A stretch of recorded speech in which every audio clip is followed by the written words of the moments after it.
Good morning, everybody. Yeah, so I'm sharing my screen. Yeah, that's good. So just to sort of continue from where we left off last time, let's have a quick look at bot tester. So last time we finished off, we were working on this idea of getting a sentiment analysis bot up and running, and we had this Python code working, which essentially gets a line of text from one of the different agents. So in this case, let's have a look. The one I was thinking of is the Twitch stream. So each one of these derives from the bot, and then obviously we get the text from the stream itself. We do a sentiment analysis using the sentiment analysis library, which I can't remember the name of, the transformers library. Yeah. All it does is it takes the message text, runs it through this sentiment analysis machine learning model, gives us back a positive or negative value, basically. And we were just printing that out. So essentially what we've got is a floating point number in Python that represents a single line of text. And what we want to do is we want to make that into some kind of gameplay.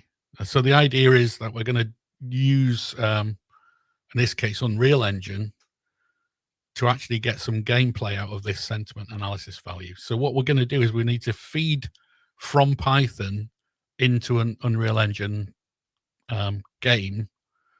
And so the first bit we probably want to do is we want to set up an Unreal Engine game instance. So I'm going to launch 427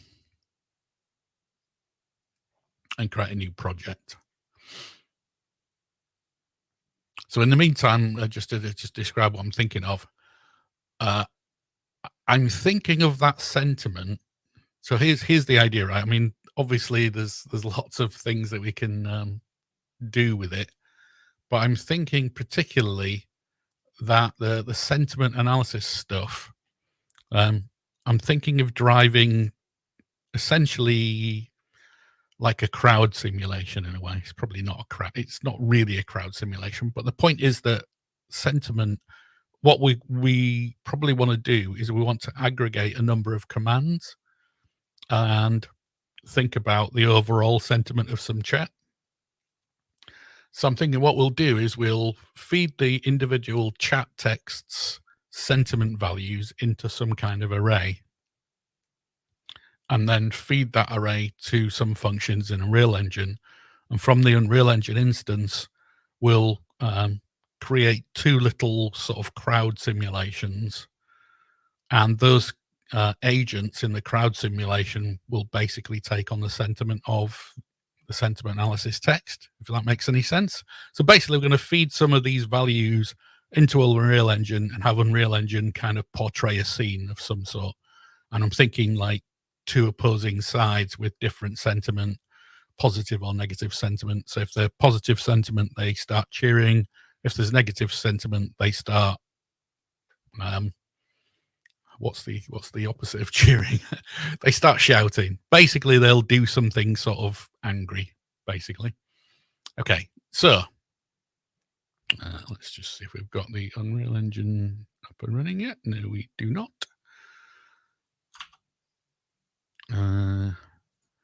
So what I've got is I've got the starting point from where, there we go.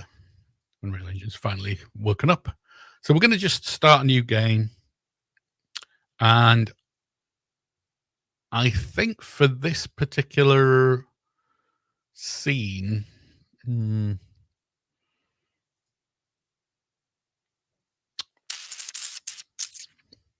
might be better to use a top-down template. I'm just thinking because it's sometimes useful to be able to run around the environment, and the top-down template's kind of a reasonable viewpoint for this kind of thing.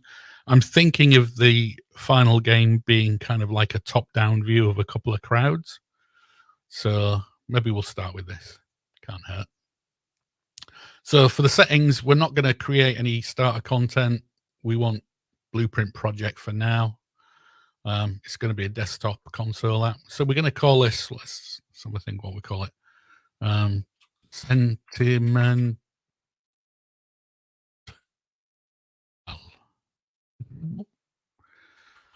And yeah, okay, do that. Yeah, go on. We'll see how it works.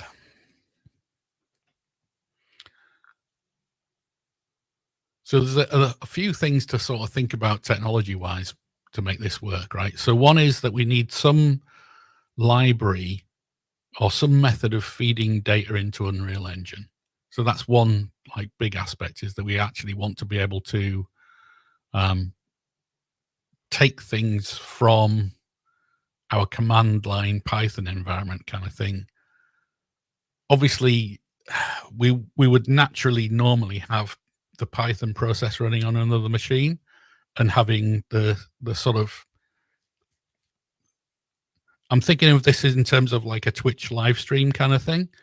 So basically we want some bot that's reading the chat and developing the sentiment analysis model. And usually I'd do that in something like Python. And then the Unreal Engine instance will be running on a different machine usually, because obviously the resources are quite expensive and stuff. And ideally you'd have another machine in that group that's actually doing the streaming. So you don't really want your gaming PC and your streaming PC to be the same thing. So usually you'd have two PCs, right? You'd run the sentiment bot on one of them along with the streaming software to actually do the streaming onto the network. And then you would have the game PC like actually playing the game. And usually you'd have a hardware encoder for the game's output, you know, like the video output from the game going onto the streaming PC and being broadcast, right? So you don't have that burden of like encoding, and therefore you can run the sentiment analysis on that machine. But as it is, I haven't unpacked my other machine, my spare PC yet, so we're just going to go with the one machine today, and then we'll do another event later on next year where we've got the proper game sort of development thing done. So just to show you the setup right now, top-down template basically has this sort of click to move thing. We might change that to just a sort of direct movement thing at some point, but honestly, this part isn't really important yet. So what things we've got to do is we've got to get the Python code up and running again, just to make sure it does run. We've got to get some way of remote controlling some parameters in Unreal Engine. So that's the main order of business today. As long as we can get some data coming in that's actually controllable from the Python end into Unreal Engine, that's kind of the main focus for what we're going to do for the next sort of hour or so. And then we'll see about, we'll see about the gameplay and stuff once we've cracked that particular thing. So there's an interesting, let's see if I can find the, 1 second, so I can find the website. I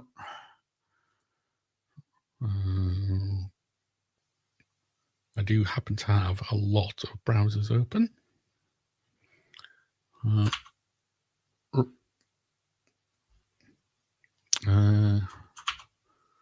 Yeah, there we go. So if you go on the Unreal Engine documentation site, they've got this section called Remote Control. And so Epic have actually built in some things into the engine to allow you to control it via like a web server and those kind of things. But of course, it's a plugin because it, by default, you don't necessarily want to be able to do that kind of thing.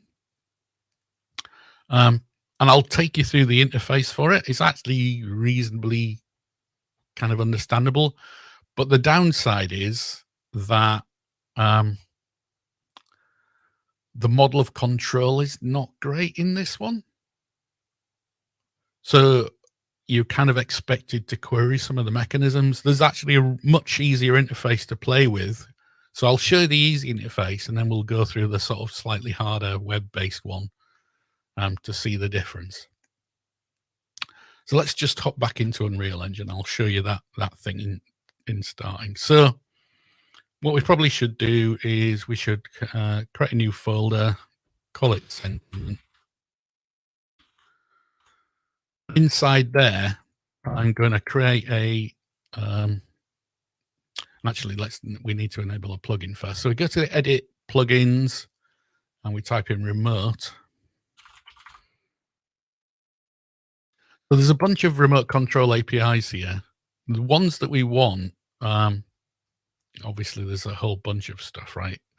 Some of these things are more for debugging purposes, remote database access. But the one we want to enable here, well, the few that we want to enable here, is this remote control API.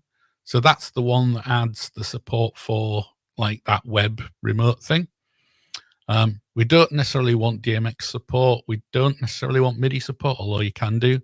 These three are basically protocols used a lot in like the sort of live projection, live music kind of scene. So DMX is for controlling lights for the most part. MIDI, hopefully you know what MIDI is, but MIDI is basically like a signal controlling system for like sound generators, keyboards and those kind of things and sequencers. But what we will do is we'll enable the OSC, which is the Open Sound Control, I think. Basically, it's a protocol for controlling usually music sort of, devices. And we'll switch on the remote control web interface because that's another thing that we can use to control the instance. So let's just dismiss that, which means we have to restart, right? If you enable a plugin, usually in Unreal Engine, you have to restart because it's C++. So we'll do that now.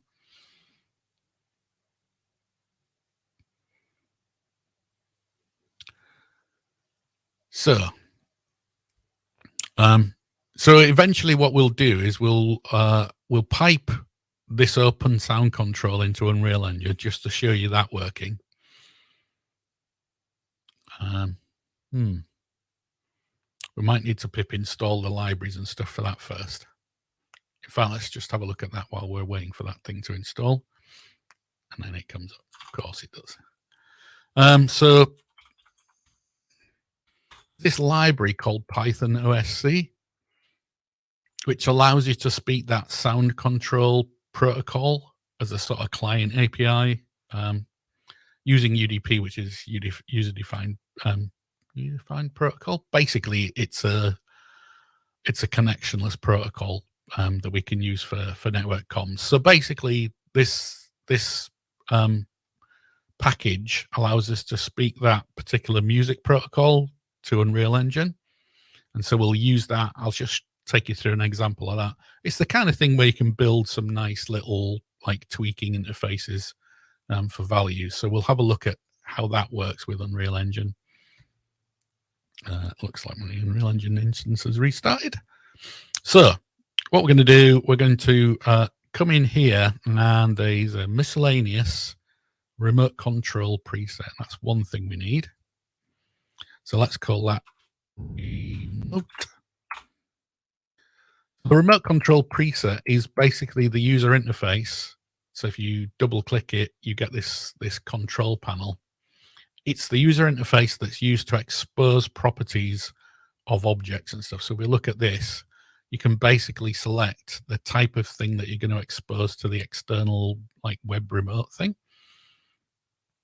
So what we probably want to do is initially we want to have some object in the game like scene that's going to be the thing we want to sort of add our control to. And then that object can run some functionality to control the crowds and stuff. So what I'll do is I'll create a new blueprint class based on actor, and we'll call this one MobControl.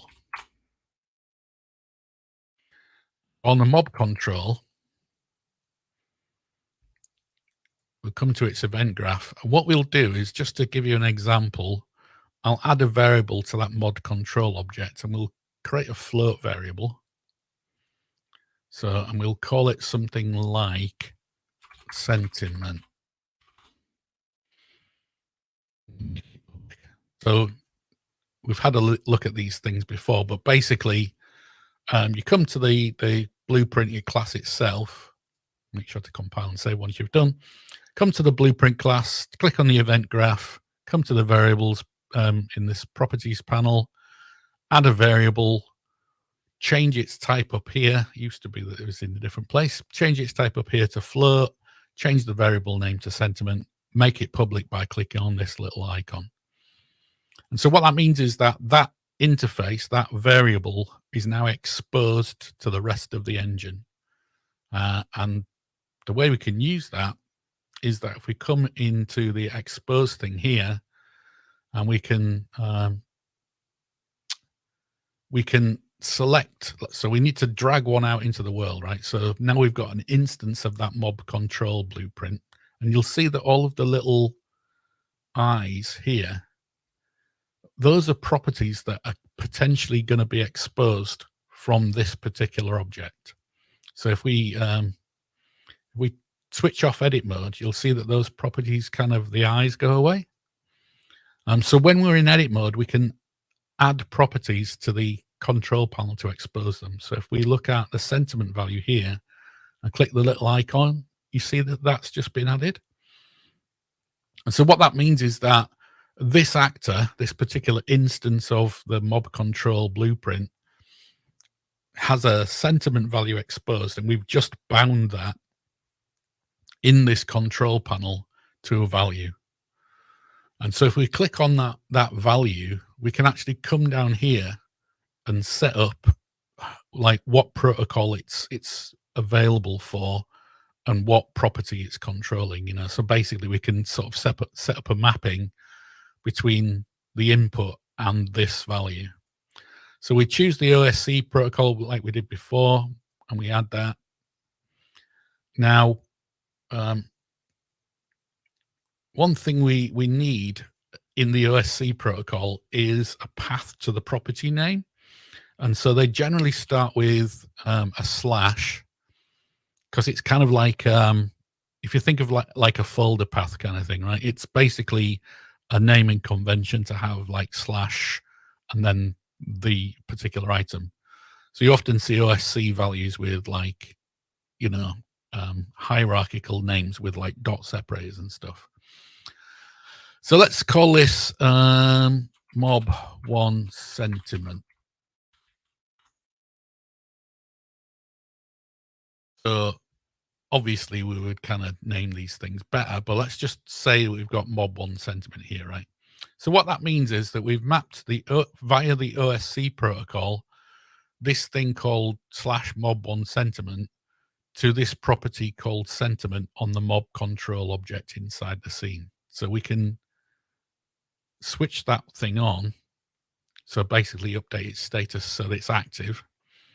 And that means that now if we send an OSC protocol based message to the application, so basically on the Unreal Engine instance, it should be able to find that OSC protocol value and update, theoretically, at least anyway. So the way to see that is to actually get an OSC protocol message pumped into the engine and see whether it changes. So that's what we want to do next. We want to grab hold of our code here. And so I've somewhere in here, not that one. Where did I put it?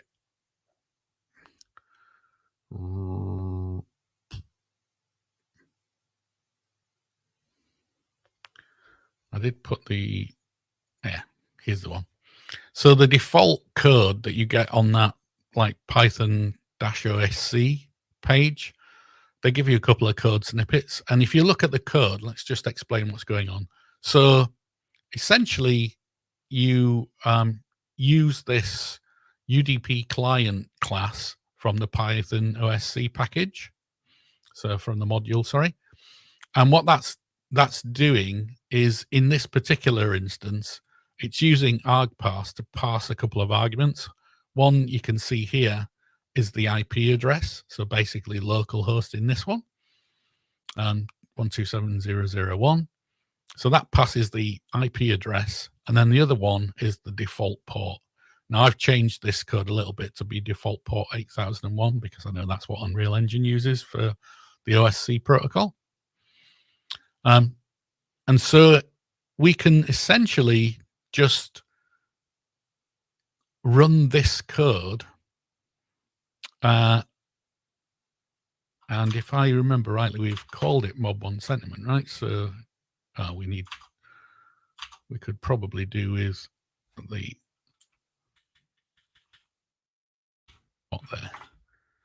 We could run that code.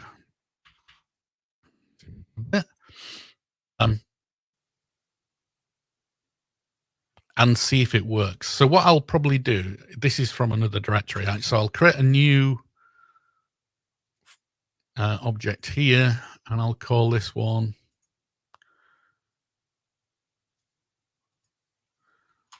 well, I'll just copy it here. Why does it not let me change the name?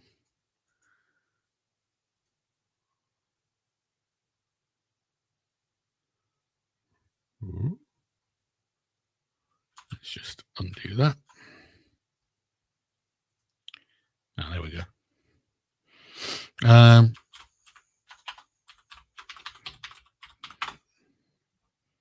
So we'll add that code to this OSC test. So basically, we can run this OSC test in our environment and just see if it works, right, to send a UDP message via the US OSC protocol into Unreal Engine.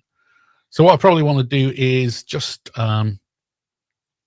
make sure that we've got that OSC library installed. I think I've already done it on this. Oh no, hold on. So here's the thing. We need to activate our Conda environment first, right? So Conda activate sentiment demo. I think it's sentiment demo we were using last time. And now pip install python-osc. It should tell me I've already done that. I think I have for this particular environment, but if not, yeah, there we go. So pip install python-osc. So now we've got the python-osc library installed. So we should be able to just run that python-osc. And that doesn't give us any information, but let's see if it's changing anything in Unreal Engine. If we've got any, we need to enable logging as well.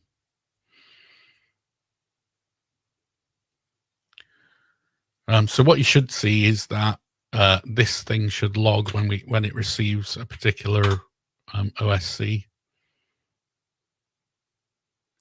and it doesn't. That's kind of weird.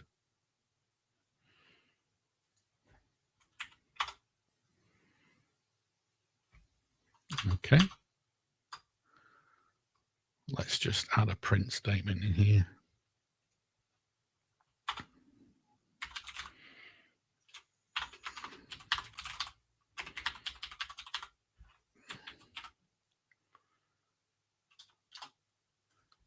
Python. It's so weird. Does it send? Yeah, okay. Okay. That was weird. So what you can see here is that the properties changing, right? So if we, see if I can get both of these things on screen at once. So it's sending the message and the values changing on that interface. So basically, that's one like easy way of connecting remote like bits of Python software into an Unreal Engine instance, right? We expose the properties via this web remote control thing. Now, the problem with this is that, as far as I'm aware, you can't expose things like functions via the OSC protocol because it's kind of not, I don't think it's set up for that kind of thing. And what we want to be able to do is call a function, ideally on that mob object, or on the MobControl object. We kind of want to be able to call a function, right, rather than just edit a particular value. And so that's one of the challenges. But for now, let's live with the fact that we've got this value. And what we want to do is we want to alter something in the engine. I'll just move that onto another screen. We want to alter something in the engine while that feature runs, right? So what we could do is, let's have a think.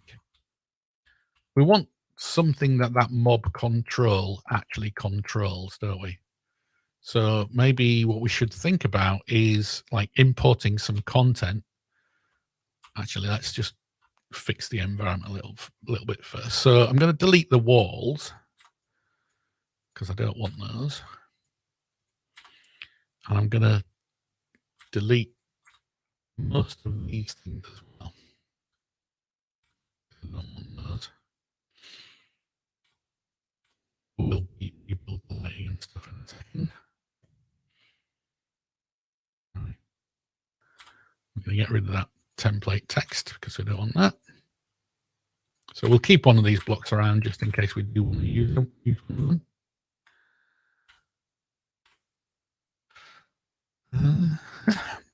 We want to change the scale of this guy, right? So over to the properties panel, and let's change the scale of this to something like 300 and 300. It's basically just a big flat floor. Now, we'll worry about what we're going to put in it later. So let's just make sure we save that. Again, we've got this mob control object, right? And so we can do something with that.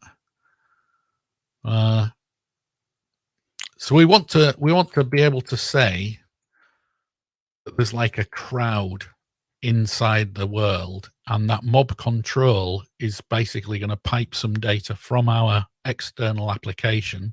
So from our Python code, the mob control is going to get that piped into it, and then the mob control is going to do something with the mobs, right? So I'm thinking 2 mobs should be the way to go. So what we probably want is another blueprint class, and we'll derive it from actor. We'll call this mob. We'll create 2 instances of these things, right? So mob, I'm just kind of thinking of the overall architecture, right? The mob is basically a system that controls how many agents and what they're doing, right? So we have something on this to say how many people are in the mob, how many people are in the group of agents. So we need a variable for that. So let's just say integer and mob count. Mob's not a good name for it, but I've got mobs on the brain right now. So it's going to be a code only thing, right? So this isn't actually going to have any physical appearance or anything. It's just a thing that's like controlling some logic. So we probably don't need an overlap. We probably do need a tick, and we probably do need a begin play. So what we're going to do is we're going to use this thing to spawn an agent, right? We're going to use this class as the thing that spawns a bunch of agents and then feeds the agents, the individual agents that it's spawned, some value from that sentiment value. So we're essentially piping through this mob control some value into 2 mobs, and each mob will have its own collection of agents that it then pipes that value onto.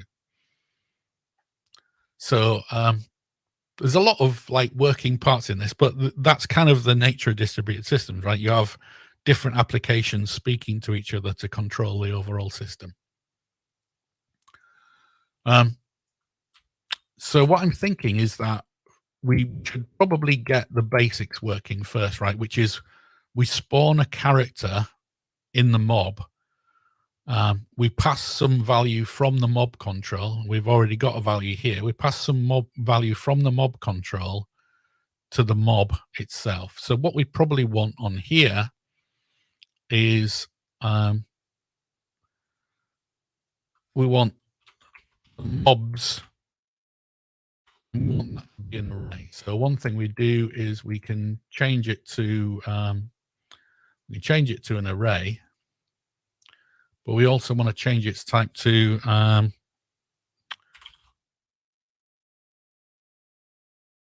mob object reference. So basically, the mobs is an array of mob object references. And what that means is that we can make that public as well. So we can fill that one in. So if we come back to the scene on our mob object, which is, on our mob control object, we probably should type it in. What we want to be able to do is add a thing to our mobs that is one of these instances, right? So basically an instance of this guy. So what we should do is we should probably drag 2 of these into the world. So now we've got 2 mobs, one called mob 1, called mob 2, and the mob control, we should be able to add mob 1 and mob 2 as essentially references to mobs. And so when the mob control, when we start up that mob control, we can pass some, we can basically tell the mob, the individual mobs, what to do, right? So essentially we've set it up so that the mob control object is essentially providing data to these mobs, and the mobs are going to do the thing to like spawn agents and tell them, what the sentiment currently is and that kind of thing. So mob control, what we probably want to do is we want to, in the event tick, we want to loop over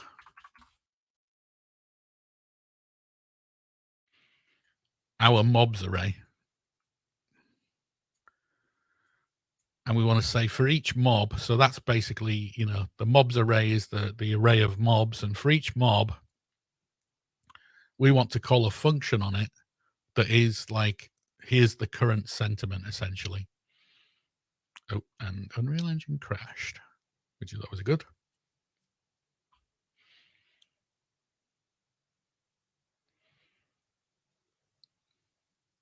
That's the one thing you'll find with Unreal Engine, is that you can crash it relatively easy. Especially if you're using, so this is a beta interface, I think, for the remote control API. So I'm guessing it's not got as much testing as some of the other parts of the engine.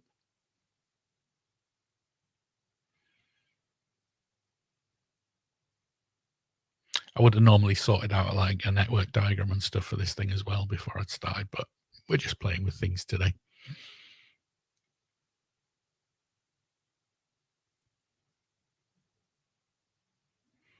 Give it a second to load up. Let's restore. Yeah, who cares about source code control for now? Okay, so have we still got the mobs set up? Yes, we do. Is the mob control got those? Yes, it does. So our mob control, let's add a value onto our mobs to say current sentiment float. So let's call that float. Make it public. So that's our mob. And then in our mob control, what we can say is that for each tick, we can run through our for each.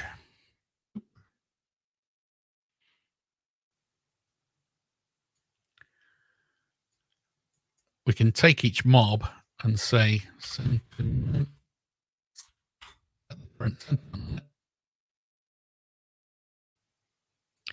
And our current sentiment would be, well, for this, in this particular case, let's just test it with the sentiment that we've currently got. So we've only got one sentiment value now, but eventually we'll have an array of sentiment values on the mob object.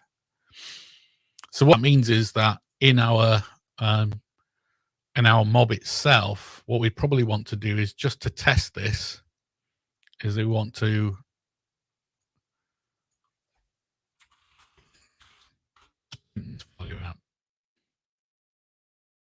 Oop, that is not what I expected.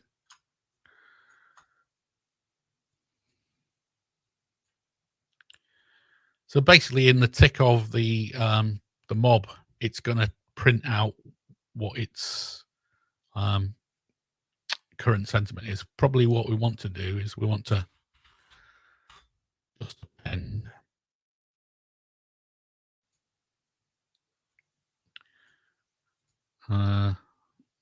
kind of want to append the name of the current.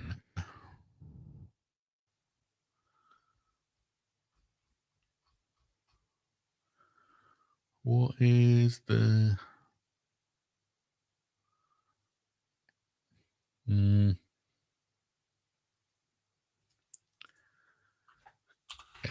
or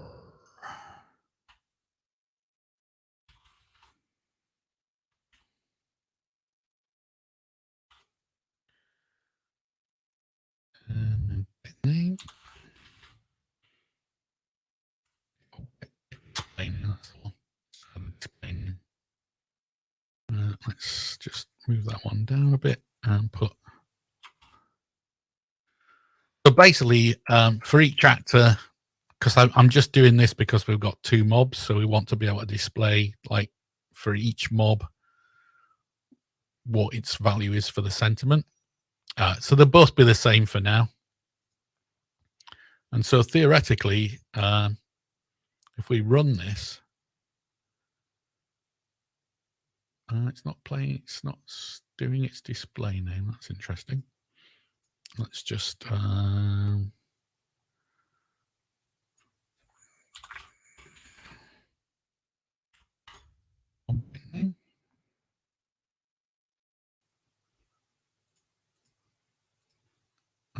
that.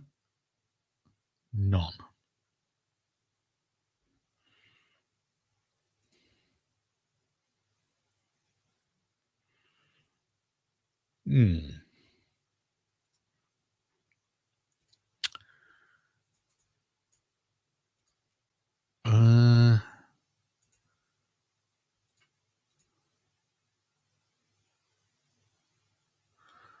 Surely if I name. I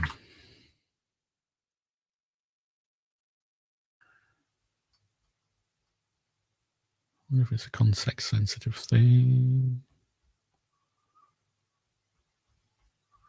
Actor. We want an actor. Okay, I've forgotten how to get the name of an object in Unreal Engine. That's a bit depressing. Let's see if there.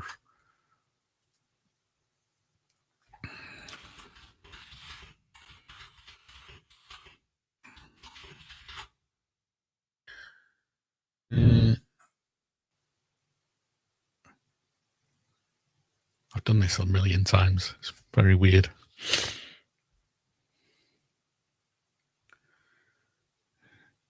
Get display name.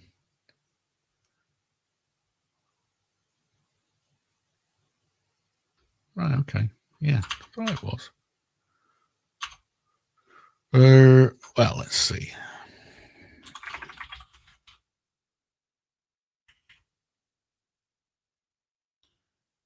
Sensitive bit.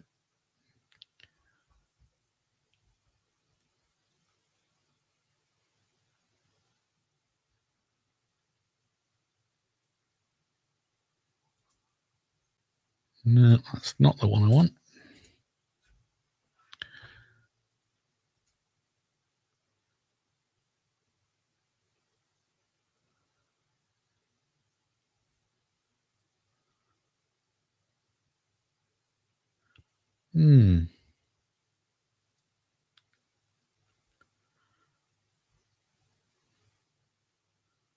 Yeah, so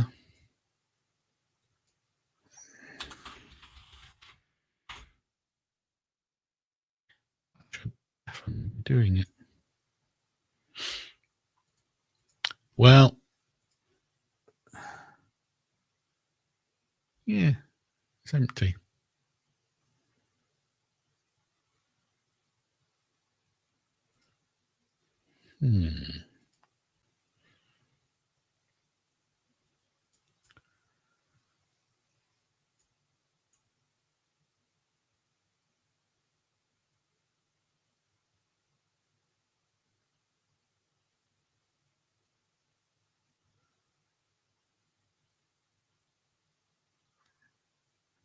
Okay. That's weird. Well, let's worry about that later on. The point is we can actually print out. That definitely should work, though. We're getting nothing.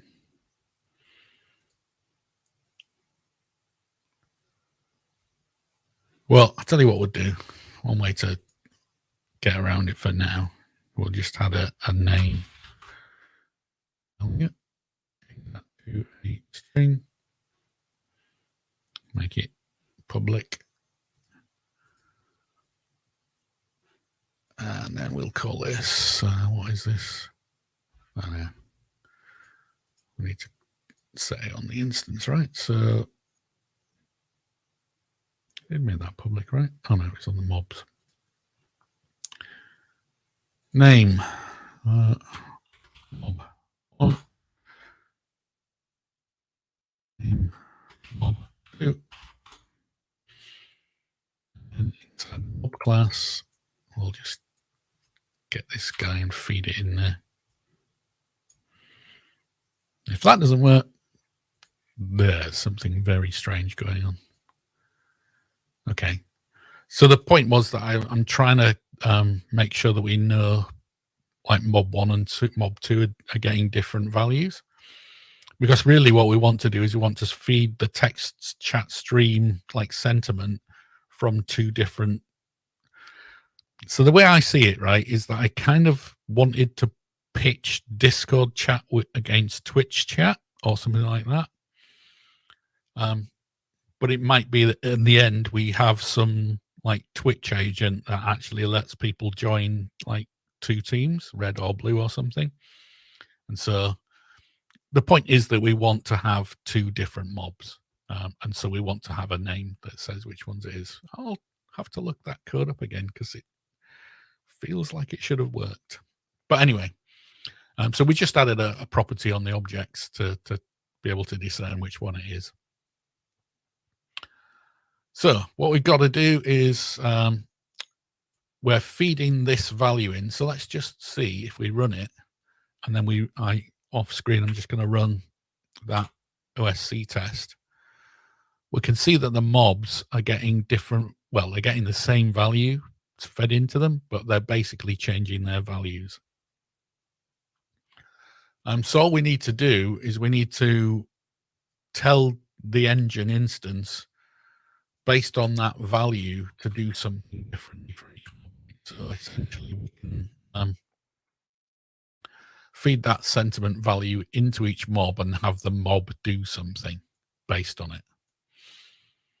So let's just disconnect that for now. So in our tick, so what we want to probably do is we want to, when we begin play, we want to spawn some actors, right? So that's really what I'm thinking, is that the mob itself is just a controller essentially for a group of actors. And so if we go back to our launcher, I actually need to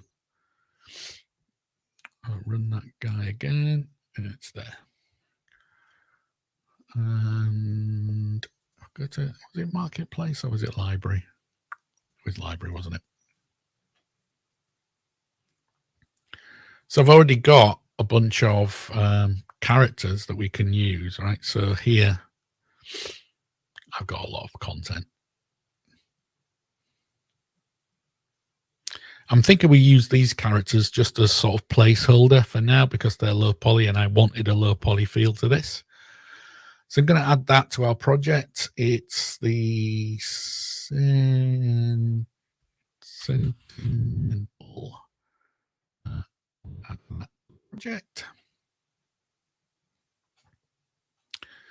Okay, so that should mean, theoretically, if we go back to our Unreal Engine instance, that now, if we go to the content, we've got a bunch of characters. Ooh. One mesh character.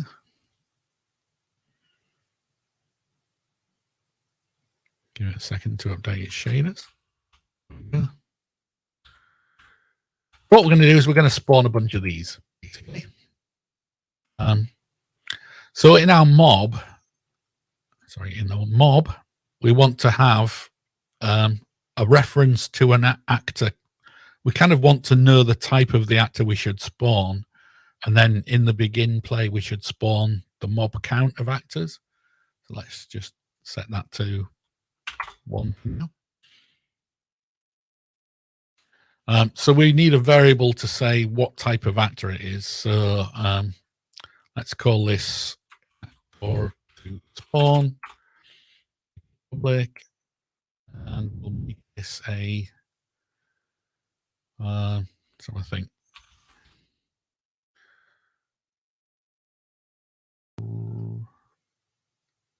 what was the name of that? One mesh character BP. So usually what you do is if you're going to do like spawning in Unreal Engine, you kind of want to spawn it by class. So let's set up the for each loop here anyway. So for each loop. Actually, that's not the one. It's a for loop we want.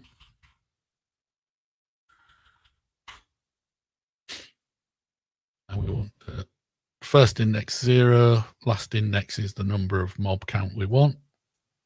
And we want to say in the loop body, we want to spawn actor from class. And so we could just literally, what was it called? One character BP here. But that's not necessarily a good way of doing it because when you spawn things, in fact, we need a transform, don't we? So let's for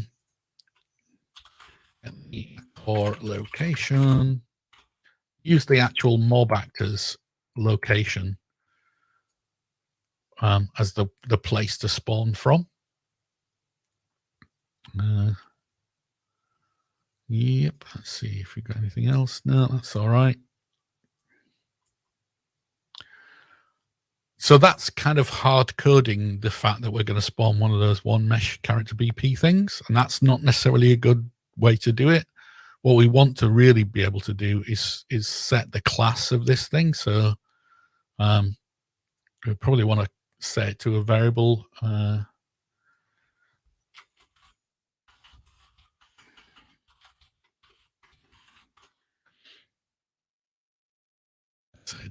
Spawn. There's a few different ways to do it. Let's remove that one just so it gets a bit easier to understand. So if we come to this guy and we go on the MobControl,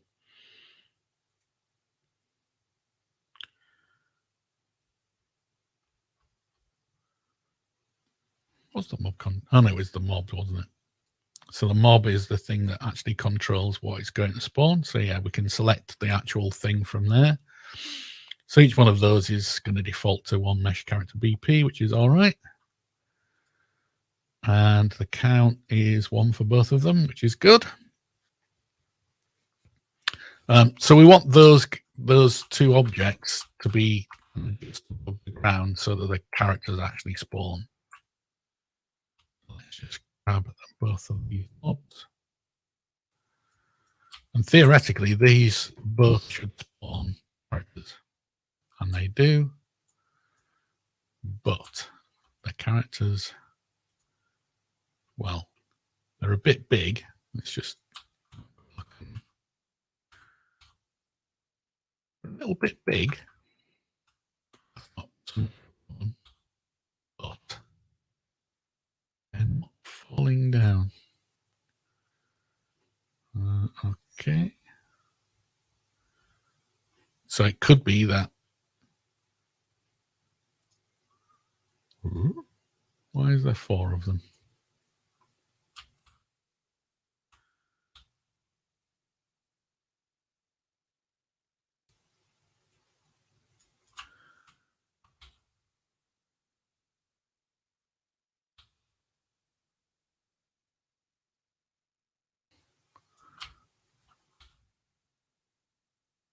Interesting. I mean, the for loop is going to obviously, we don't say it's indexed to 1. More than, okay. I wonder if it's actually got gravity enabled on the actual character. What does this thing do? Okay, so that's like a randomized character.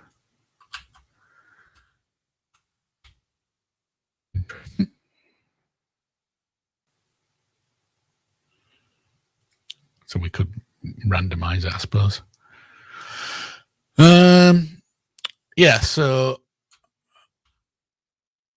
something we can fix are that the characters aren't falling to the ground.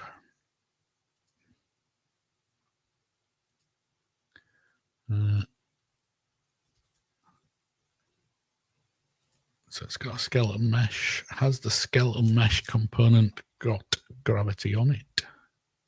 Actually, thinking about it, it doesn't have a controller, does it?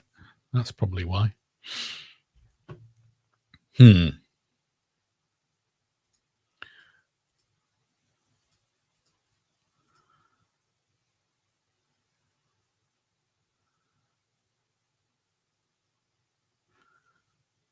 Right, okay. So it's just a skeletal mesh.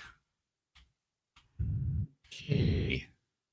So it's not a character, which is why it's not falling to the ground. So we probably want to create a character class.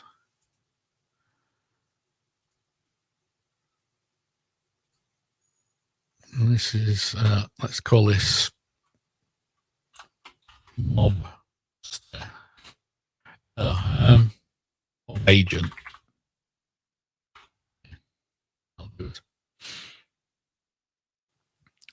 So we don't necessarily want that. We do want the mesh. Yeah. We want the skeletal mesh. We want to be something.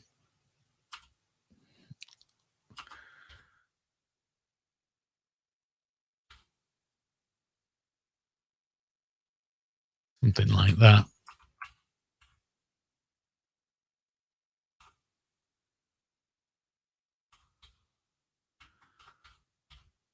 Is that we want this character to be the thing that we spawn because it's got like gravity and character movement and those kind of things. So we can do a bit of AI with it and what have you later on. Okay, so we called it mob agent. So what we want to do is set these mobs to spawn a mob agent.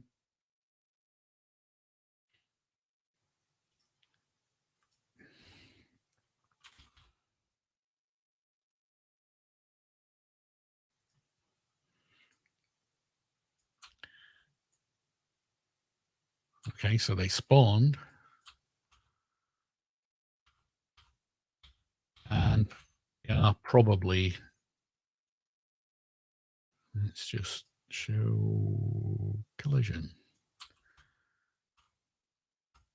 You see the capsule is a little bit further down in the capsule. And we need to get some animations sorted on them. So down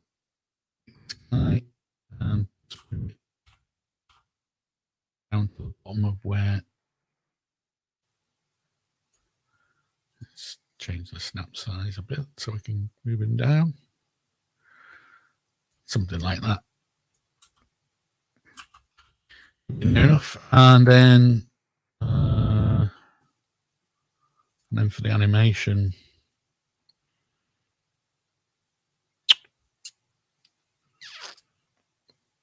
What did these other ones use? A skeletal mesh component used. Oh, it's just played an animation. Okay. So we need to set up an animation instance for that.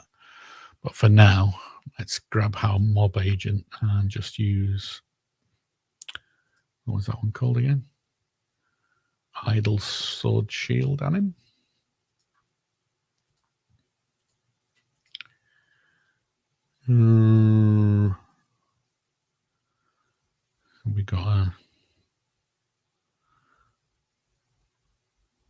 We got an idle somewhere in here. Idle, that looks idle.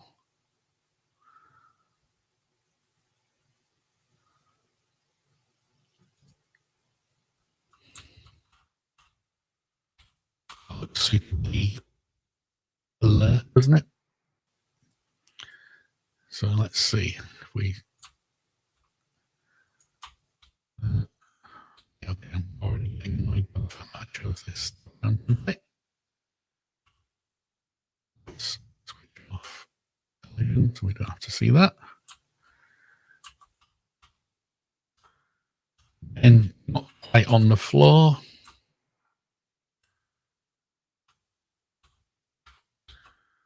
At least they've got animation. Right. And I'll just move this guy down a little bit more. I think it was 80. Let's see if 88 does it.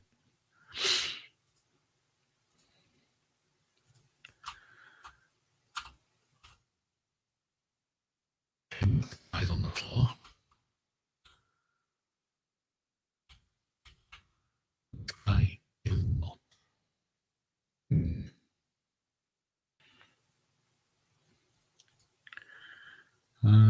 Where are we? 27, 20, 240, 207. It's just.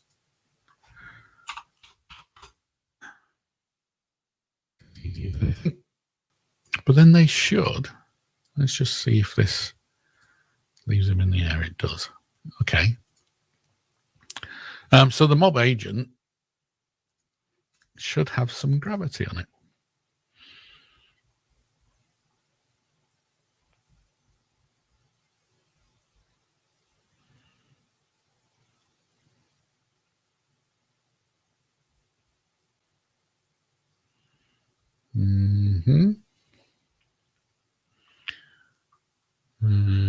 Where? Let's see.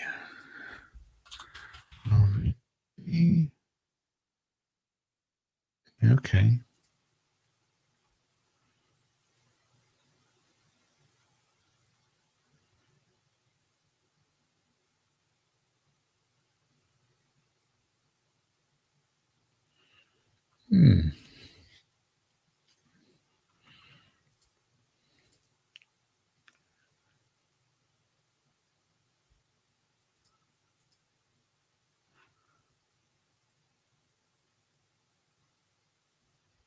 Has it got?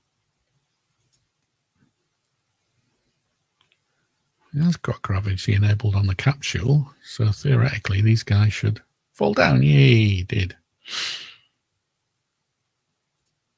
So if this one is back down at 240, it should start on the floor.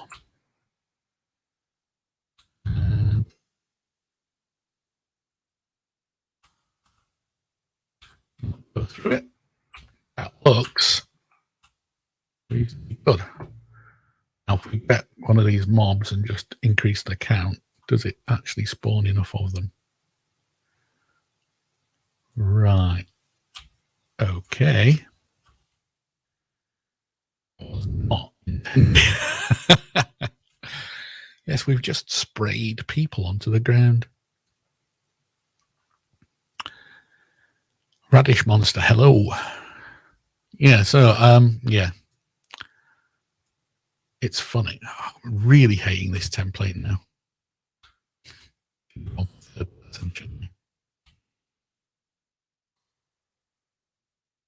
Well, that was because enabled on the mob agent, I'd enabled the physics on this controller. So probably don't want to simulate physics, but gravity is enabled. I wonder if I enable physics and then disable radial.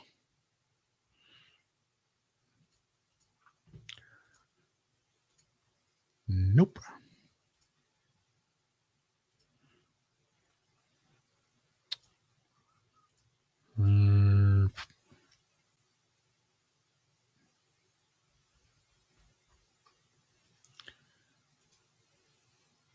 So it's not those.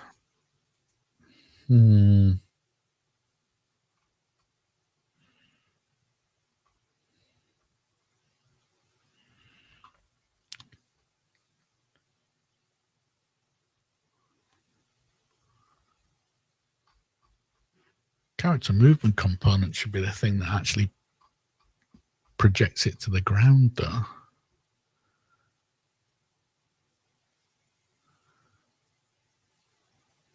This is the kind of thing where you, you do it like once every year or so. So it's not like I've played with this recently.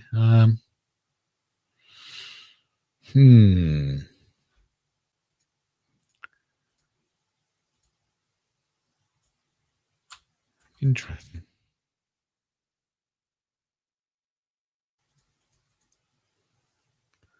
So anyway, all that for now.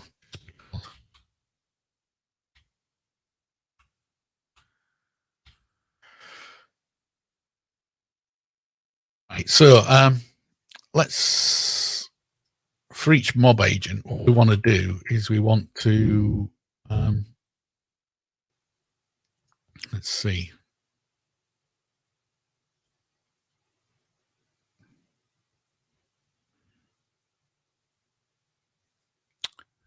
We do want an AI perception on there.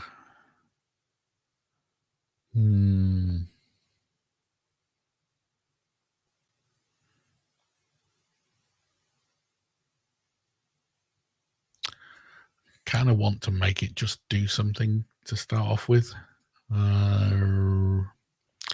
Let's see what we've got in the event graph. We haven't got anything for the individual agent yet. So what we probably should do is manipulate something on the character based on the sentiment. So really what I want to do is I want to have different animations play based on different sentiment at the time. So let's do that. Let's make sure we've got a variable which is float and make it public on this guy. So basically, based on our current sentiment, we want to kind of change what animation's playing. So really, if we look at this mesh, right, we're using an animation asset. We probably want an animation blueprint. And the reason we want an animation blueprint is that we want to play different animations based on that sentiment value, right? So the easiest way to do that, if we just come back here, is that we come to animation blueprint. Where are we? Animation blueprint.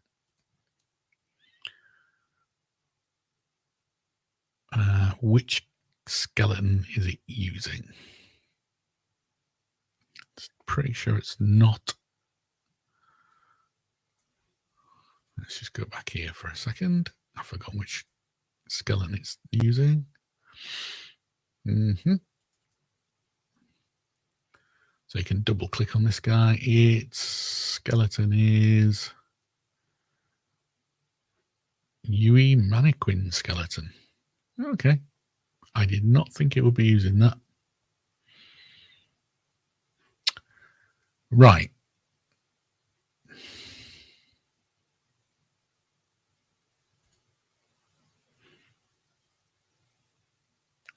Skeleton game modular heroes polyart meshes UE manufacturing skeleton. Okay, right. Okay, so we want animation blueprint,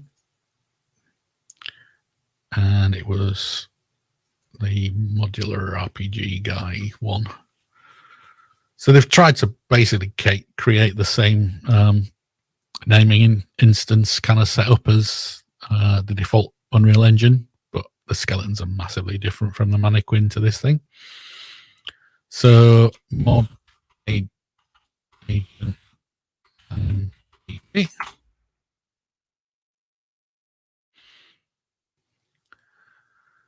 So what we're going to do is we're going to blend in our event graph. We want to add a variable called sentiment. Okay. Make it public. So we want to set this sentiment on our thing, and then we want to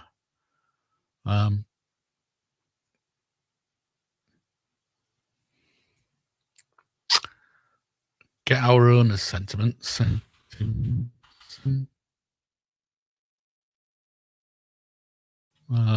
We need to cast it to a mob agent. So we're going to get our current owner. We're going to cast to a mob agent. We're going to get the sentiment. We're going to feed that into our own sentiment value. So basically this like animation blueprint is the thing that controls the animation for an object. And in this case, we're going to get the owner of ourselves. We're going to get the mob agent, cast it to a mob agent. So basically it is now a mob agent. We're going to get that sentiment value. We're going to feed it into the variable sentiment. And then inside the animation graph, we're going to blend between two animations. So let's see if there's an idle. Idle.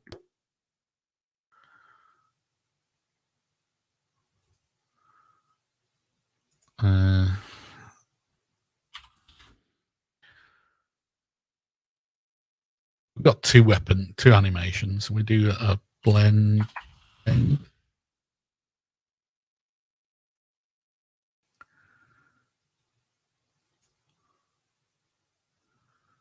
Might work. Unlikely, but it might. What does that note say? Okay. So what we should be able to do is we should be able to grab hold of this sentiment and just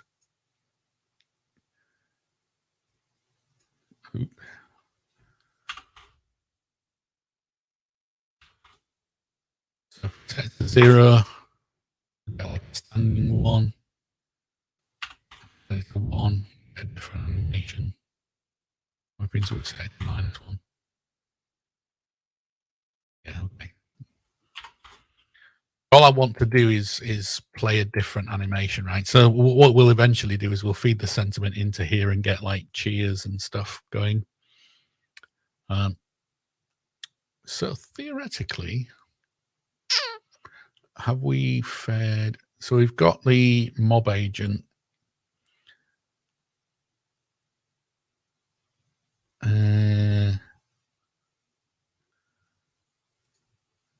From our, so we're capturing that from the mob agent owner itself. So that should animate properly.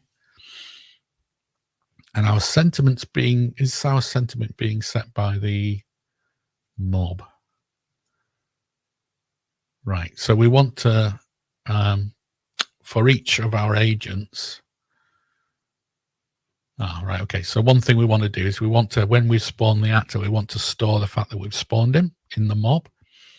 So what we do here is we create another variable called MobControl.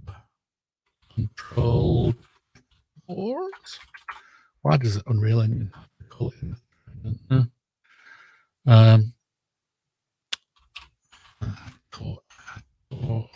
reference. Denied. Object reference, that's the guy. Make that an array. Actually, we should call that mob controlled actors, shouldn't we?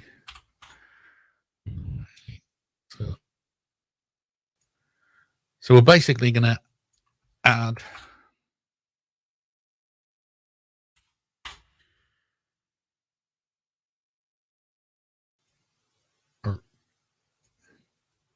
every time we spawn a new actor. Yeah. Come on, stop doing that. If I could drag pins across, right?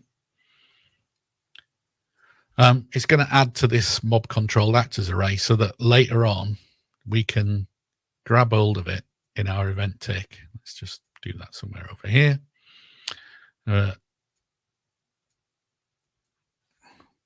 For each loop.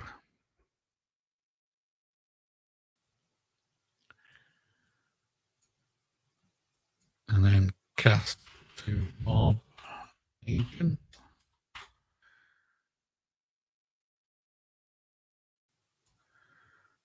And then sentiment. So we set the sentiment on mob agent or each mob agent that we're controlling. We do that with the current sentiment. So basically each tick, the mob controller is going to set the mob sentiment, the mob's going to set the mob agent sentiment, and the mob agent's just going to play a different animation based on what that current value is. So let's just increase the count here.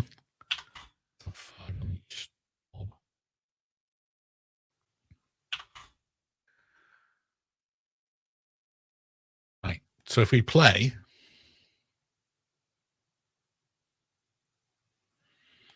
so you can see that they're all, let's just eject that for a second. See that they're all just like playing their default animation, right? So what we should do is if I just run this controller, we should see a difference, and we don't.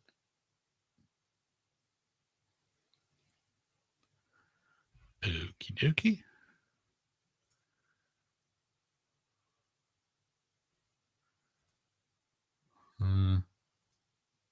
Oh, mind you, we didn't restart the thingy, did we? The plugin.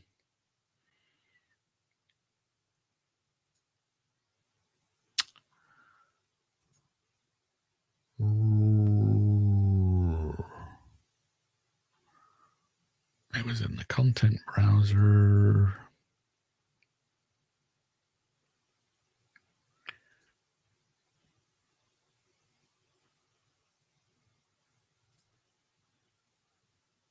In sentiment, in remote. Let's just check and make sure that that's still actually receiving values. It is, okay.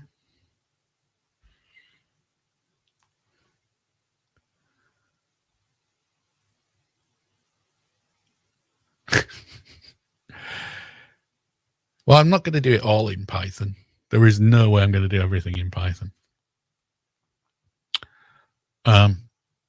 Okay, so we've got this being controlled externally, right? So that's still working, which means that somehow in the mob control's being updated, but is it controlling its mobs? So let's have a look at mob control, event tick. So what we could do is just do a print string here to make sure that mob control is changing its value.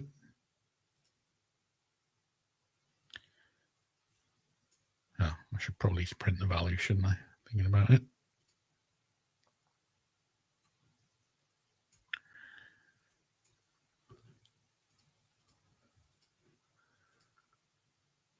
So let's pipe in some.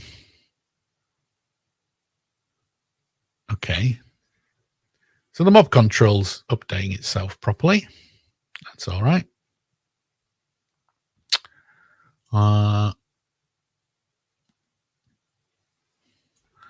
So let's now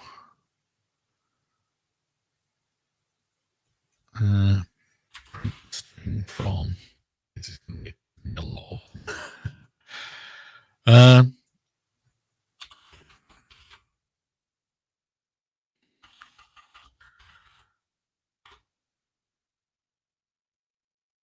So I'm sure this works. Get actor name. Get name. It's plain name.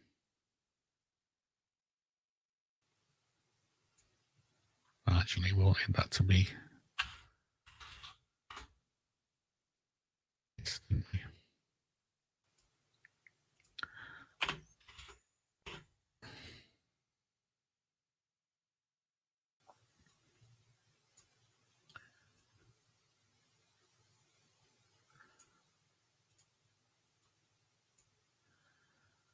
So we're piping the sentiment value into this print string, right? So each mob agent should print its own sentiment out. So we'll take that print string out of here.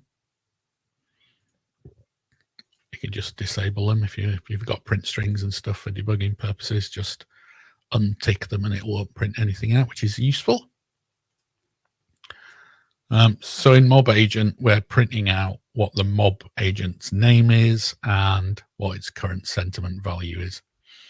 So theoretically, each one of these should have a unique name, but it seems like that wasn't working earlier. So let's try that. And then let's see if those values at least change.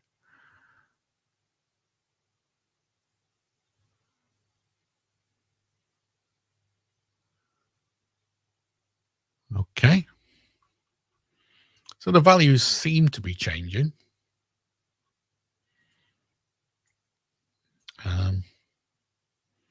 Why is that display name? I must be doing something wrong. I've probably forgotten which node it is, but I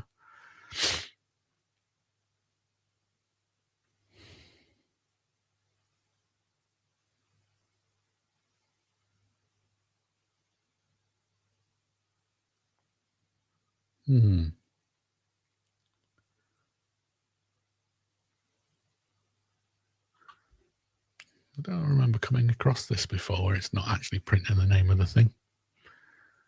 I'll have to ask on the forums. Anyway, so where else are we printing this thing out? We've got the mob. Are we printing anything in there? Nope. So we're setting the sentiment. The mob controls, not printing things out. Let's just break that to make sure. So if we've got printouts, it's definitely coming from the agents, even though the names aren't printing out for some mad reason. Fair enough. So it looks like the values themselves are at least changing. It's just that our animation isn't quite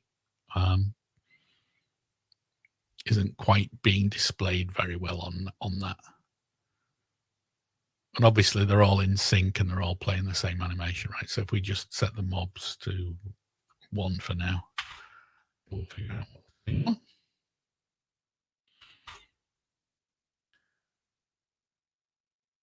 Let's switch off edit mode there. Let's enable the logging.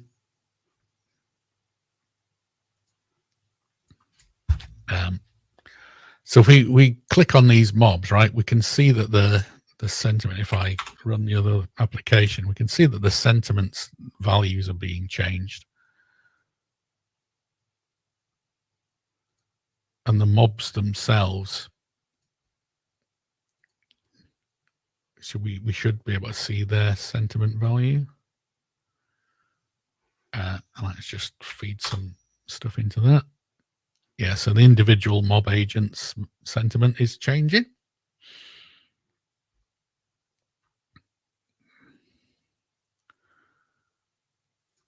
So what we can do is we can take the mob agent, we can look at its animation blueprint.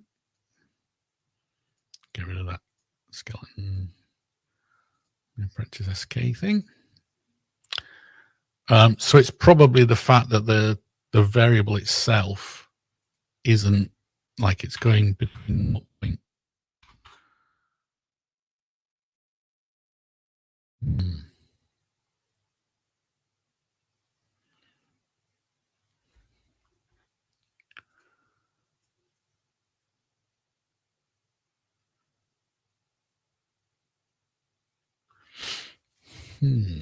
So it's definitely using the correct sentiment value.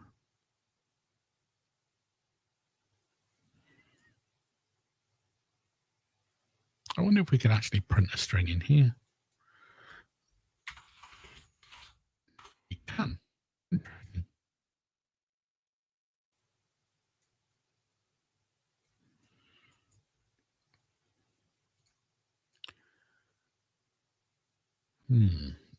So if we just go to the mob agent and we disable printing anything in there, do we still get any print strings? No, we do not. Actually thinking about it, in the mob agent, did I set it up? Ah, that's where it is. Haven't set the animation blueprint, have I?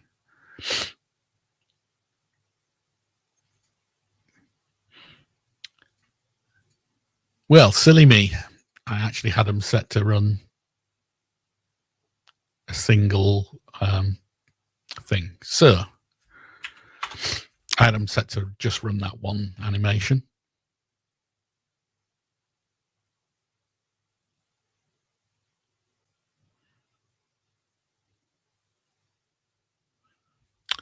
Well, it's not the smoothest blending in the world, is it?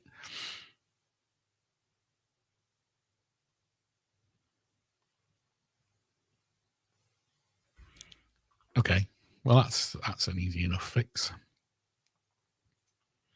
So what we can do, now that we've determined that that this animation blueprint's actually running, is we can do a there's an animation blend space that we can do. Let's do a 1D blend space. And this is the modular hero one. Yeah. So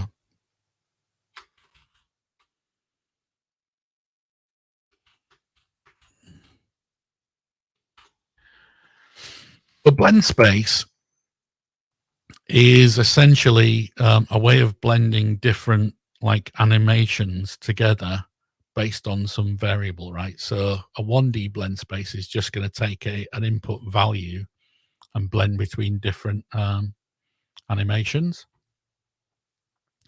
So in this case, we want the idle.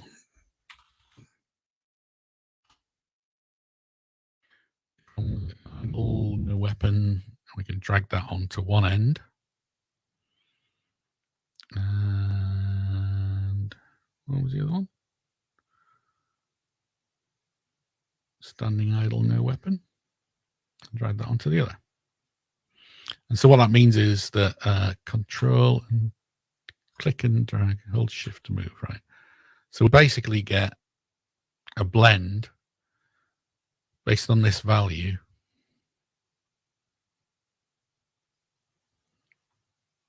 that does basically like a linear interpolation between these two animations.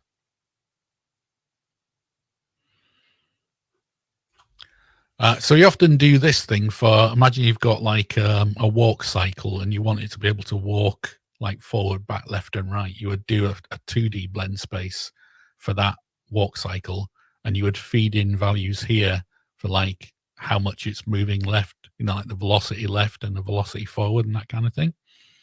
But in this case, we're just going to pipe in that sentiment value, right? We're going to blend between two different types of animations based on that sentiment. So if we come back to the animation blueprint and just disconnect that and see if I can remember animation.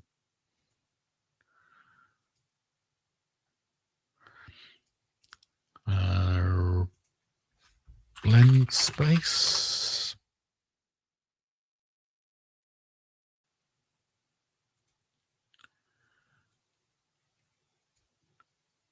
And we feed the sentiment into that guy. Let's get rid of these because we've basically replaced it. So what you usually do is you'll have your kind of locomotion as blend spaces at the sort of bottom of the tree, and then you would blend additional stuff on top of it. Things like, controlling where the head looks and stuff would be another layer on top of the blend space. So the blend space would be kind of your core locomotion thing. So we can test this out again by just playing with this. Ooh, interesting.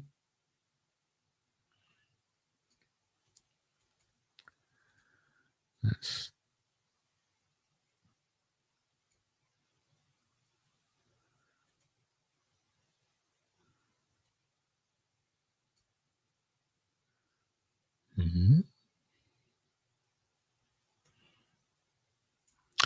Well, let's see if it works. And now I feed some value in.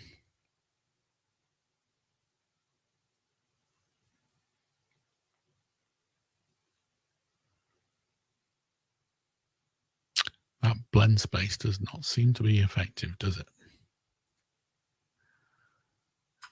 So this is definitely working.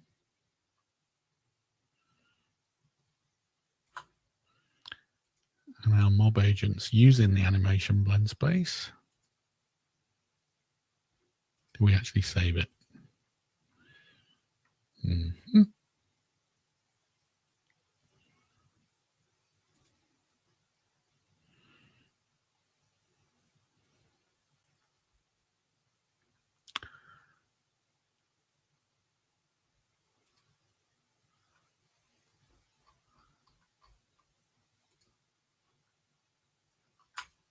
So we should definitely have, if we feed 1 into this, so idle 0 and standing still's 1. Okay.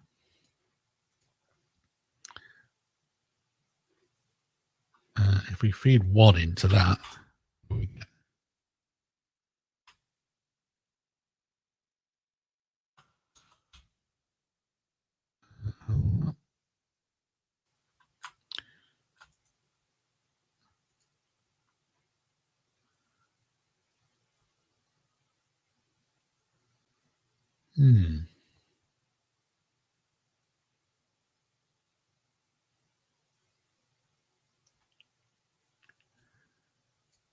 we don't want to reset playtime when blend space changes. Okay.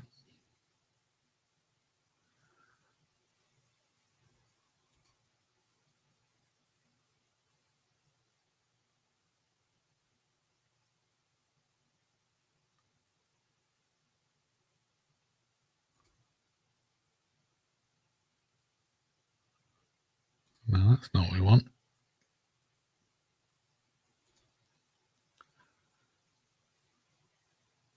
Ooh.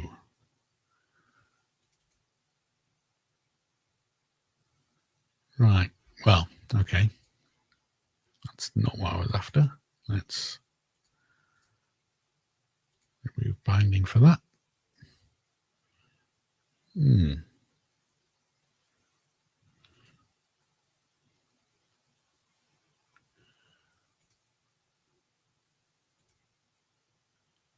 Let's see if it was just that reset thing.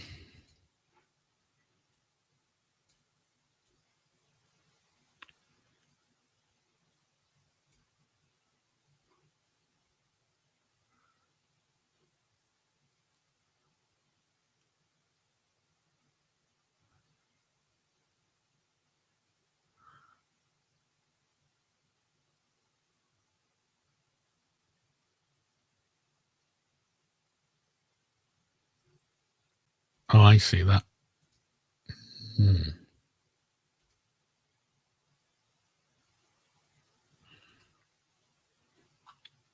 Yeah, okay. But we're not resetting the time anyway. We do want it to loop. Play rate we don't really care about.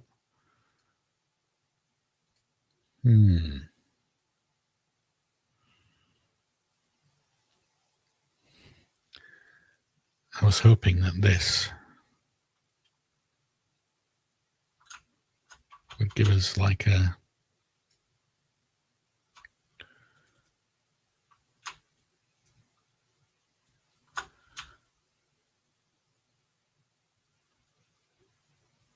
Oh, I see what the problem is. You can see the values there. It's going between 98 and... Yeah, okay. That's what it is. Because the scale of the values is different, right? So 100 and 0. And we're giving it between 0 and 1. So that's not ideal. Now to remember where to change that. If you can even change it, I'm sure you can.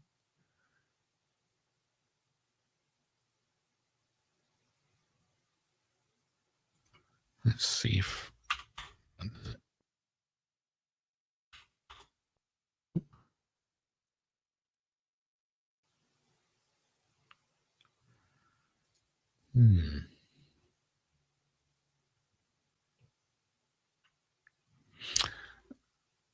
Well, another approach to this is to just multiply this.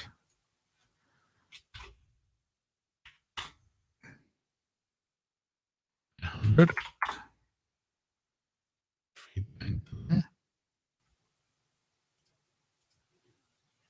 So then if we give that to 1, yeah.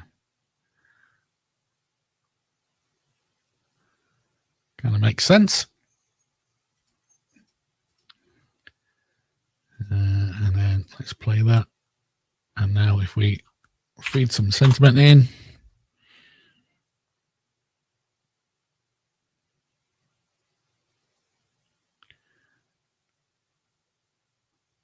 yeah, so they're definitely changing. Looks a little bit weird. Yeah.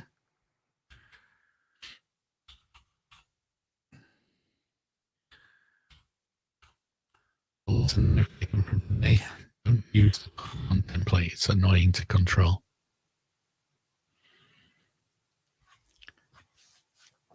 So just to sort of show you what's going on, let's just run that Python code again.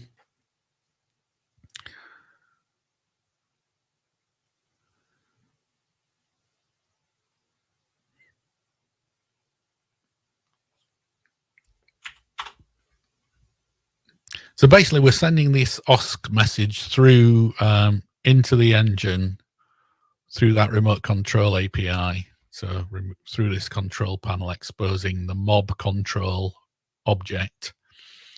The MobControl object is then feeding it into its mob objects, and the mob objects are then feeding it into its controlled characters, right? So it's individual agents. So I'll just move this guy off screen again. What you probably want to do is start to adapt. This control is so weird.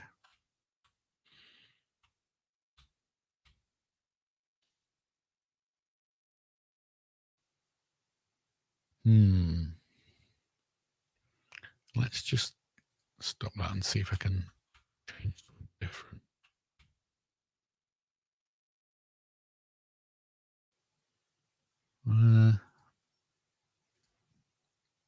Yeah, we'll just simulate it with one to run now. Okay.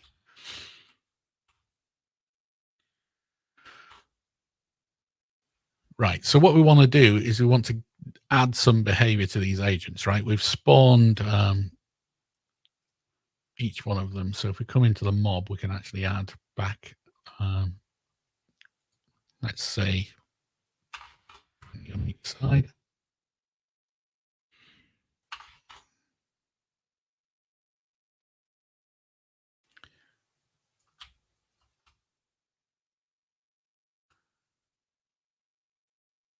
Just feed the sentiment into the mobs again.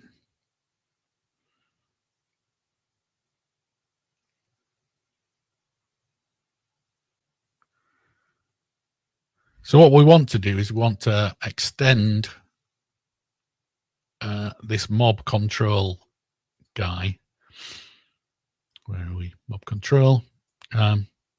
We're currently just using one sentiment value, and actually we want to have two of them because we've got two mobs.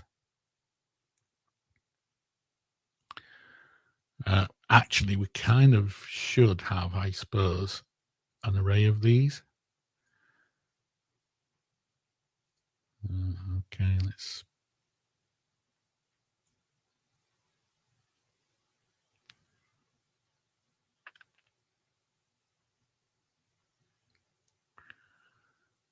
Can you expose an array? That's a good question, actually.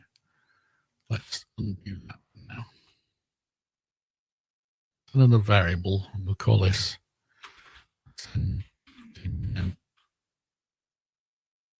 mob sentiment.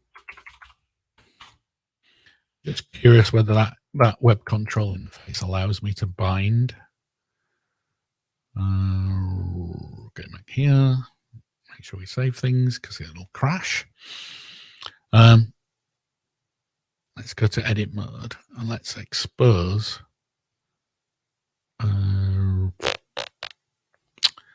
Let's expose that mob's sentiment value. Yeah, okay, look, it says unsupported type array property for protocol. So basically the OSC protocol doesn't let you use arrays for stuff. So one way we could get around that is on the mob control object, we could just essentially duplicate this, right? So mob, mob 2 sentiment.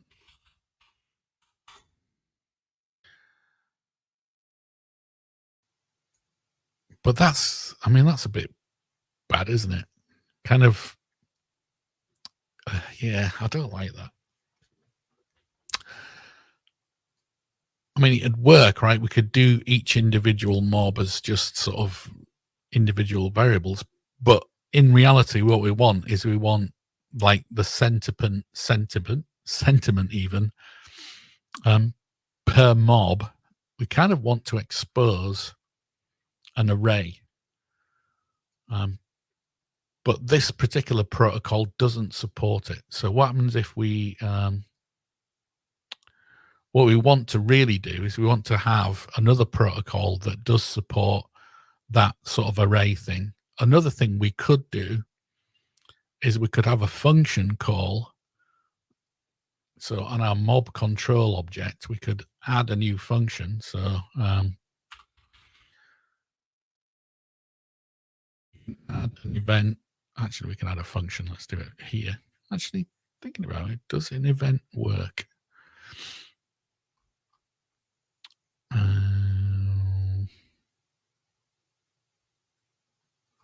It's custom event, isn't it?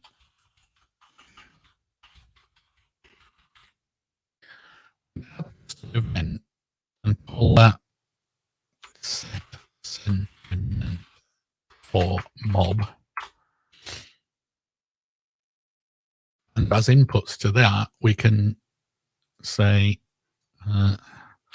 mob index. So basically, we can say for mob index, whatever the index is, and sentiment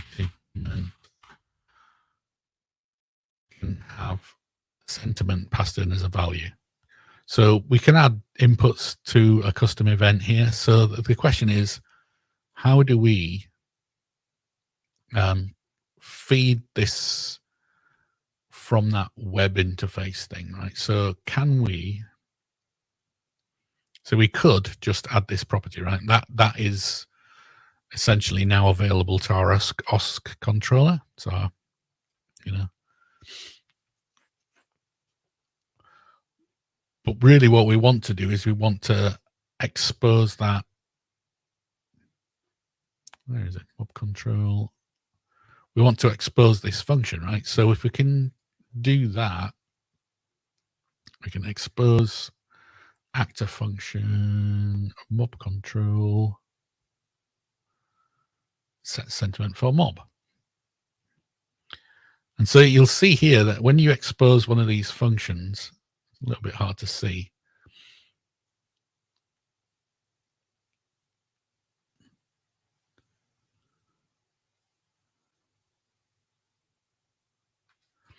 It gives you the path for what the function is called.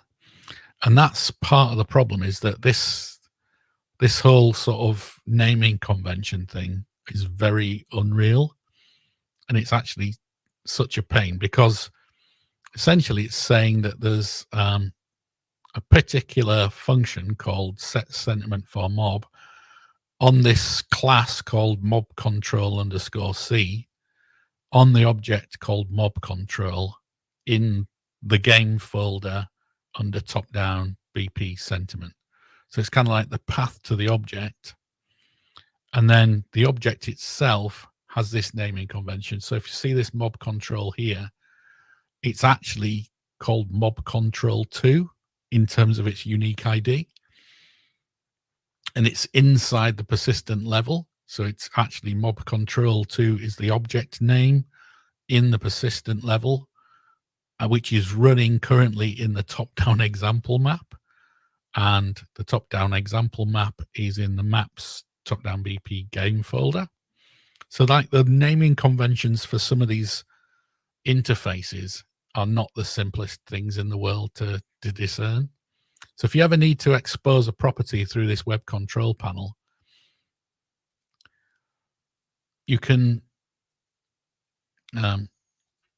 expose it and then just essentially copy these values down. And what that is, if we go back to the remote control API, where is that?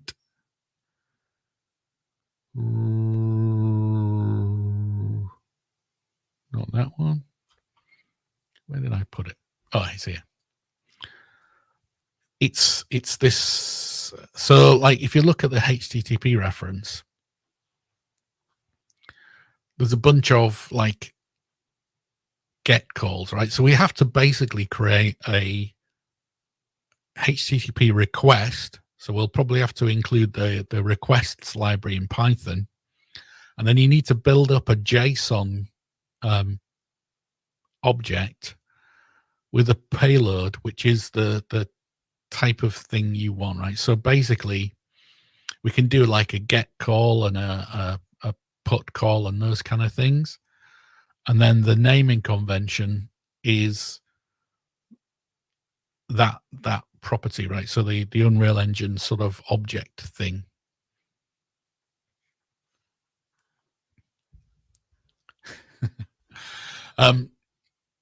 So the point is that like our get and put requests, it's not as simple as just sort of naming a thing and then putting a property on it, because it has to be the particular instance in the particular world, like running, and then those instances can theoretically change, right? So if we go back to Unreal Engine, part of the problem is that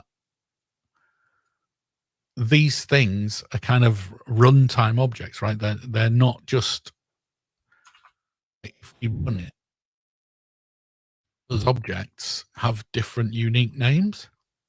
And so if we want to modify a property that exposed through that web control interface, we could literally control each one of these agents if we wanted to, as long as we've got some way of saying what the agent name is, right? So in our HTTP reference, we could actually say mob agent 6 inside whatever that was, mob agent 6 persistent level top-down map, top-down example map, maps BP.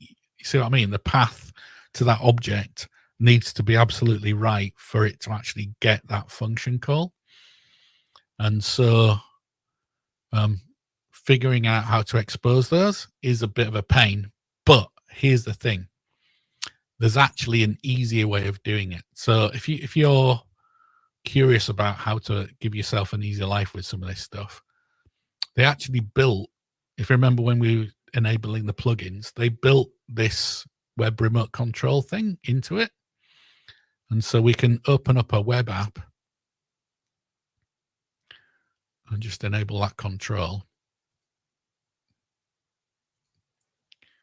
And we can actually see all of those properties that are available from the engine.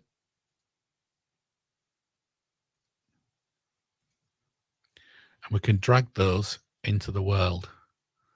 Yeah, so like the sentiment thing that we had before, we can literally just have a, let's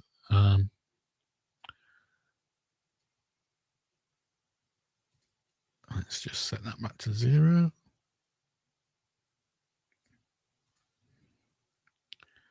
Min is 0, 0, 1. Max is 1.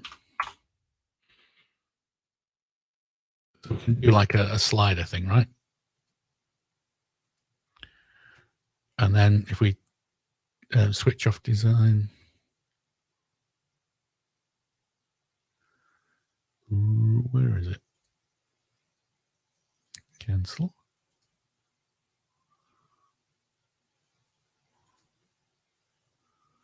Let's just drag those things out for now.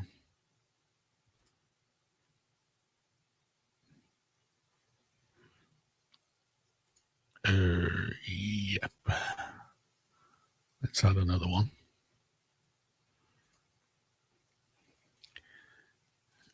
So we can drag that out and use a dial on it.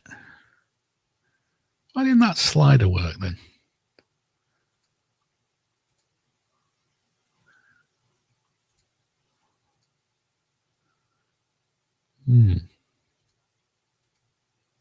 So normally they would actually be like a proper slider in here.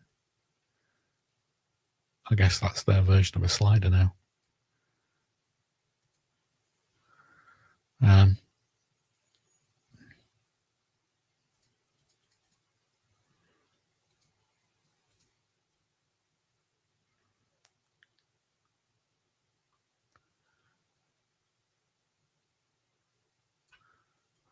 Does that the sensitivity? Yeah, it is.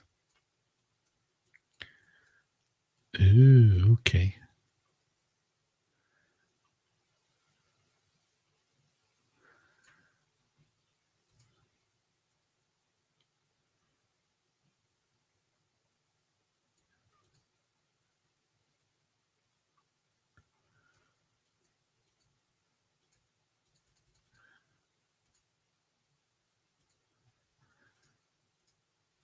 Yeah, so that's but yeah, normally they display the sliders up here as well. I guess they've changed the interface a fair bit. But the point is that you can expose all of these things. Oh, maybe it's that we should be dragging out.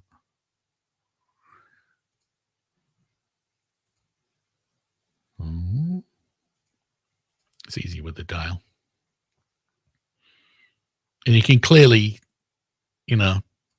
edit all of these interfaces. So what this is doing is essentially generating those interface messages and driving the interface. So if I just go back to that being a slider and show you the engine while that's up and running. Where do we get that guy? Let's just drag him out and dock him to half of the screen and then get the engine up on the other half. You can actually see, oh God, of course it does. You can see that it changes the value, right?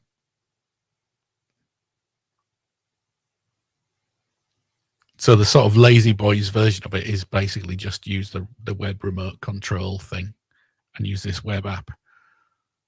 And obviously what's happening here is that it's generating that the HTTP reference stuff.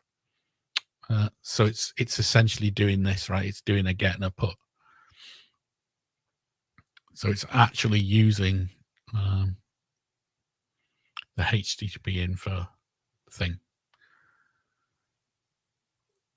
So again, all of this stuff is not, it's not the easiest thing in the world. I mean, it's basic like requests kind of Python stuff with a bit of JSON packaging. What that means is that you can obviously you can make an interfaces in any language you write, right? Basically, it's just HTTP and JSON. So you can use any language you like, and obviously we could make a Python interface that does this thing, but they've designed one in this, whatever the web API thing that it is here. And the reason they did this was because they wanted to give like film studios and virtual production sets the ability to quickly tweak properties. So what we really want is we want to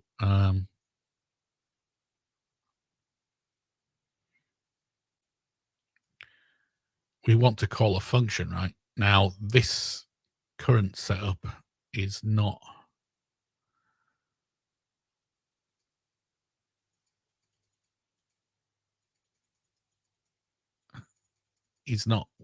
necessarily what we want.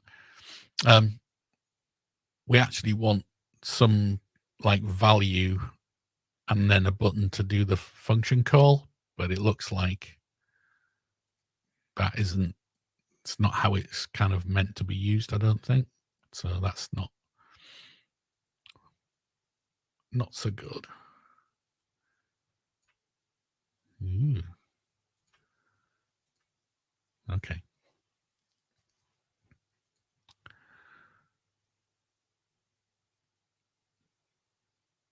Drop down. So it might be worth having a look at that. Okay.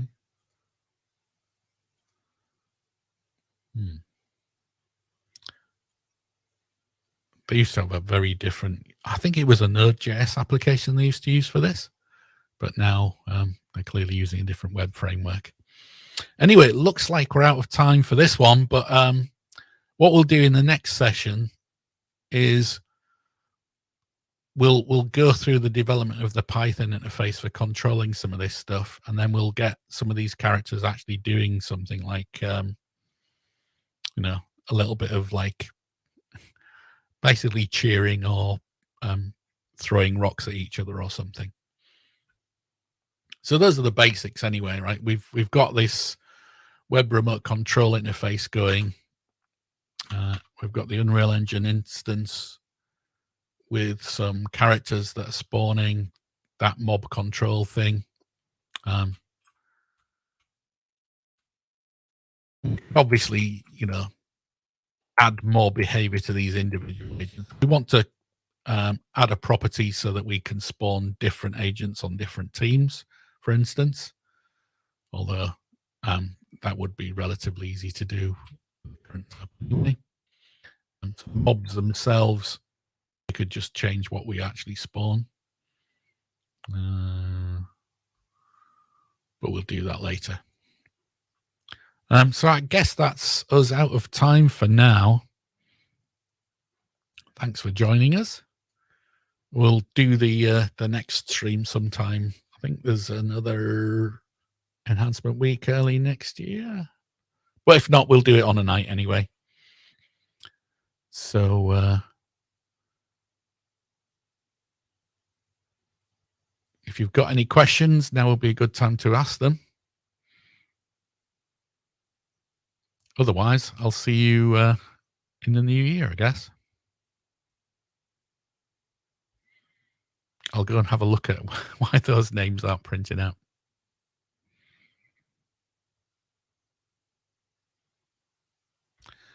Okay, thanks everybody.